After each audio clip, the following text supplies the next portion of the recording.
If you like single track, you'll have come across situations where there's not enough space to do a very tight corner, or you need to do a U-turn.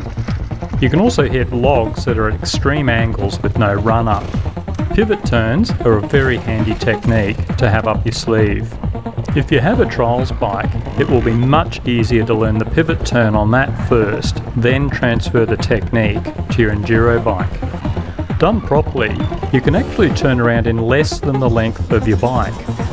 Long legs are definitely an advantage, but you can often use the terrain to your advantage if you're altitudinally challenged. Put a foot out to the side and approximately 1 foot ahead of the foot peg.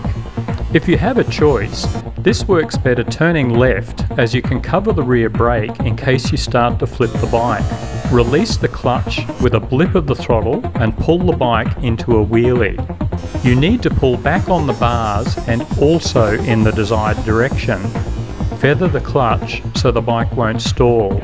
You'll probably drop the bike when first learning pivot turns, so try finding a grassy, gentle uphill slope to learn on and just aim for small turns at first.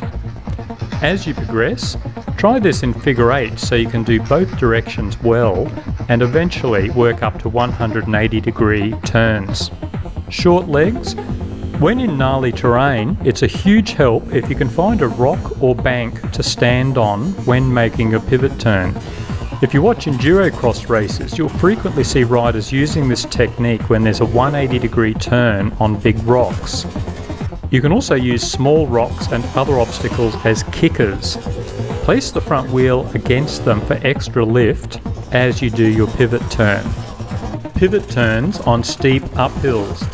At key points of extreme enduros like Romaniacs and the Erzberg Rodeo, there'll be very steep hill climbs where the riders actually zigzag up the slopes.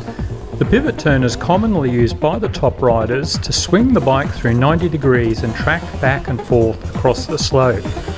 The technique is similar to what we've already described, but in this case you remain seated on the bike and towards the rear to maintain traction.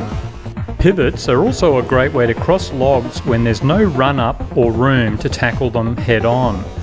Start with a small log and park your bike parallel. Place your inside foot on top of the log a few inches in front of your foot peg.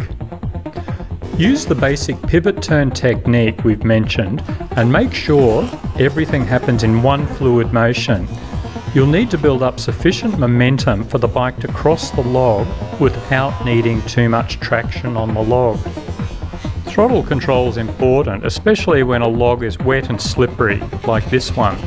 Not too much throttle or she'll just wheel spin and you won't get across. You can also use your leg to help push the bike over when you are almost at the top. Don't worry if the bike doesn't make it over. Pull the bike back until the rear wheel has traction.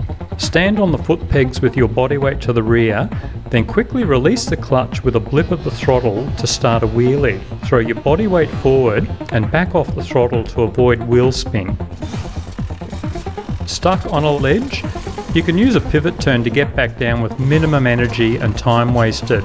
Simply pull back on the bars till the rear wheel is firmly planted, put one leg on the ground, then apply enough throttle and clutch to momentarily wheelie the bike and spin it off the obstacle.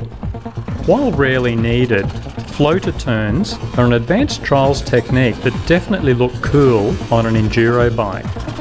In an extremely tight turn, there may be a vertical face or large obstacle that you can bounce the front wheel off in a way that it will help to spin the bike around.